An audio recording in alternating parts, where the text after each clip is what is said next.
Hi, it's Jeption Mutai here. Before I start, I have a question for you. How much does it cost to start a business in Kenya? Many people today will tell you that they have a brilliant business idea. If you ask them why they haven't started it yet, they blame it on several things, among them being lack of capital to start the business. In this video, I'll walk you through the steps and cost of starting a business in Kenya today. Stay tuned.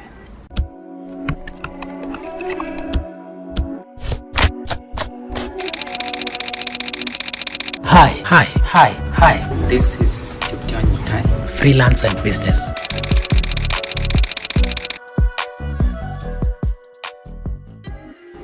Welcome to my YouTube channel where I share tips and expert advice on freelance and business. This is based on more than 7 years of experience freelancing online and running a small video production company here in Nairobi, Kenya. I hope the information I'm going to share with you here will be of value to you. If you are here for the first time, give this video a thumbs up and subscribe to this YouTube channel. At this point, I assume that you already have a business idea and is looking to start a business in Kenya. Things have changed over the years. The process of starting a business that worked well 3 to 5 years ago no longer works right now. This is owing to digitization of most of the services and constitutional amendments on how business are being operated in Kenya. This in turn has resulted in business owners being asked to update their business information to match the current requirements or risk their business being ceased from operations. The World Bank report Doing Business 2020 indicates that Kenya has improved from position 61 to 56 globally in its attractiveness to investors. Doing Business report captures several important dimensions of regulatory environment as it applies to local firms. Among the quantitative indicators on regulation looked at in this report include starting a business, dealing with construction permits, getting electricity, registering property, getting credit, paying taxes, trading across borders, and more. The report captures the complete changing environment in the way business is done in Kenya for now and going forward. Now, let's focus our attention on how to start a business in Kenya.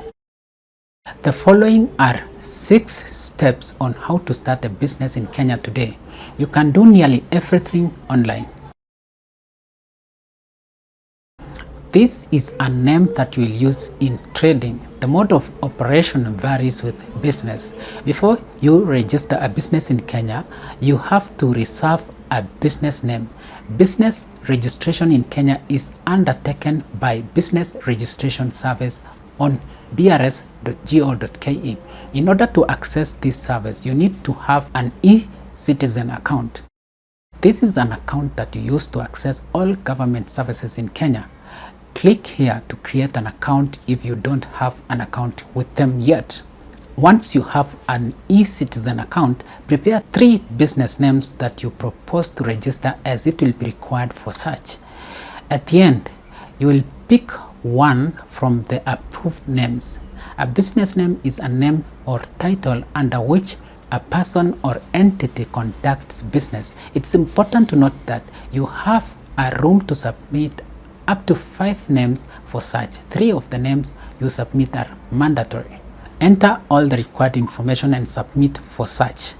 Please click here to download Business Registration Guide from BRS to read the do's and don'ts when submitting a name for registration. You'll be notified of the names that were approved and you can proceed and register one of them. So, here is a breakdown of the costs of registering a company or a business in Kenya. So the first one is registration of a business name, which costs 950 Kenya shillings, and it takes only 1 day, and you are issued with a certificate of incorporation. A limited liability partnership company costs 25,000 Kenya shillings, and you are issued with a certificate of incorporation, and it takes only 1 day. For a private limited company, the cost is 10,650 Kenya shillings, and you are issued with a certificate of incorporation, and it takes only 3 to 5 days. For a public limited company, it costs 10,650 Kenya shillings again, and you are issued with a certificate of incorporation. It takes only 3 to 5 days to have the certificate. For unlimited company, it costs 20,050 shillings, and it takes 3 to 5 days, and you are issued with a certificate of incorporation. For a company limited by guarantee, it costs 10,000 Kenya shillings, and you are issued with a certificate of incorporation, and it takes 3 days upon receipt of vetting report from NIS. The source of this information is brs.go.ke. Please refer to BRS fee schedule here for more information on registration. Once you have your business registered, you're now few steps to starting to do business in Kenya. It's good to have a separate contact details for your business. Once you have registered your business, set up official business contact information and update them with the registrar of companies under your business. The most important basic contact information for your business is custom email address. In this I mean an email with your business name, for example, name@yourbusiness.com. This will give you a professional impression in all your communications via email. I also recommend setting up a website or purchasing a domain related to your business at your early stages of business. A Kenyan domain of .co.ke only costs 500 shillings a year. Basic starter website design will cost about 5,000, which is done by a local designer. Online is a good place to start your business. Having an online presence and later proceeding to set up a physical location for your business is the best path to follow, especially when you don't have capital to go out and rent a space for your business immediately. It's a recommendation for everyone who runs and operates a business in Kenya to open a local bank account. Again, this solely depends on the kind of business that you run and your citizenship. For example, a Kenyan sole proprietor business owner can get away doing business using their personal bank account. But in order to track and evaluate your performance or the performance of your business, make opening a business account your priority. It's important to note that one of the requirements by many Kenyan procuring entities when submitting a tender quotation is to furnish them with your business bank account details. Requirement to open a bank account varies with many Kenyan banking institutions. However, they have a common requirement that they need you to provide in order for them to open an account for your business. For a sole proprietor account, you will need to provide them with a copy of the registration certificate, national ID, Kenya Revenue Authority PIN number, details of your business address. You can use your home address as your address with a proof of utility bill, lease agreement, etc., etc. After you have provided these documents, you will pay a bank search fee starting from 250 shillings or more depending on the bank that you pick. Once the search is confirmed, your bank account will be opened. This usually takes a maximum of 1 day. For a limited company, requirements are more of the same, except that they'll be required to provide CR12 showing the names of the company directors and company tax PIN. This takes me to the next mandatory requirements for limited companies: company tax PIN. Unlike in the past, having a company tax PIN is mandatory. It separates you as the director of the company and the company itself. In this case, the company will be responsible for all its liabilities. To apply for a tax PIN for your company, go to itax.kra.go.ke. Click on New PIN Registration. Follow the screen prompts for guide and complete the process. Once you have the PIN, go ahead and open a bank account with your preferred banking institution. While you can start your business operation from your home location, some businesses can't be operated from home, especially if you are supplying goods. There are many ways that you can find a suitable business location within your nearest town center by employing services of a real estate agent that you choose. What is important here is obtaining a business operation permit. This is issued by the county council. Please find out where their offices are located in your town, then pay a visit to them and find out the process and the cost of obtaining a license. If you're in Nairobi, you can apply and pay it online via the Nairobi Services Portal.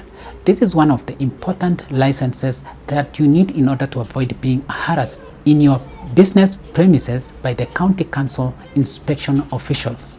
Also, it's important to note that when you make an application, the officials of the county council will visit your business premise to inspect and ensure that you have adhered to all the regulations before they issue you the license.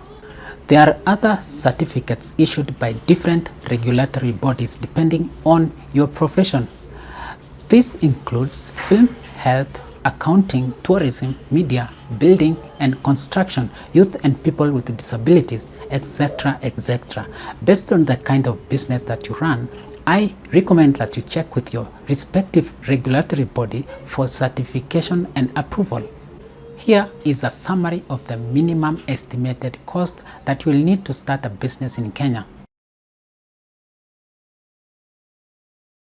So, in summary, this is the cost of starting a business in Kenya.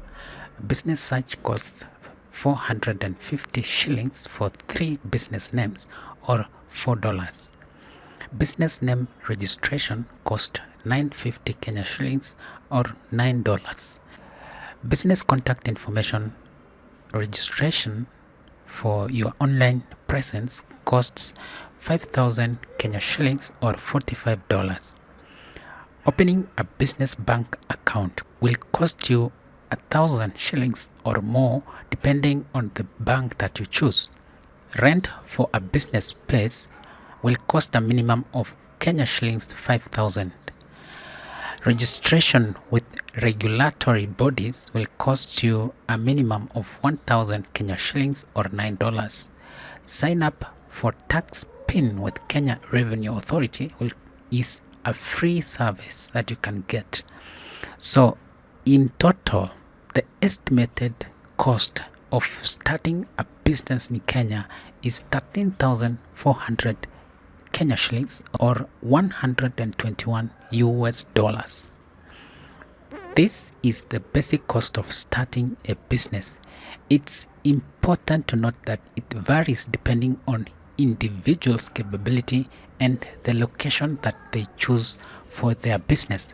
For example, a business premise for rent in Nairobi Central Business District is different from the same size of business premise in the Nairobi outskirts. With all these steps completed successfully, you are now a business owner. Congratulations! As you can see, it doesn't cost much to start a business in Kenya. This confirms that people don't necessarily lack the capital they claim to need, but they lack the motivation to believe that they can start a business with what they have today. If you are still here, it means that you are a very serious business person wanting to start a business and running it in the right manner. Keep up with a good spirit. With all the above documents, you are all set to do business in Kenyan marketplace. Often, entrepreneurs fail because they look for business in the wrong markets. Be very deliberate when you are targeting your market. At your early stages, commit yourself to do one task a day, and in the end, you will find out that you will have cumulatively achieved more. Did I miss out on anything one requires in order to start a business in Kenya? Please let me know in the comments section below here. I hope this business guide was helpful to you. Until next time, bye bye and take care. My name is Cheption Mutai. Follow me on Twitter at Cheption. Looking for professional screencast video production services? Request a free quote on www.techtubstudio.com.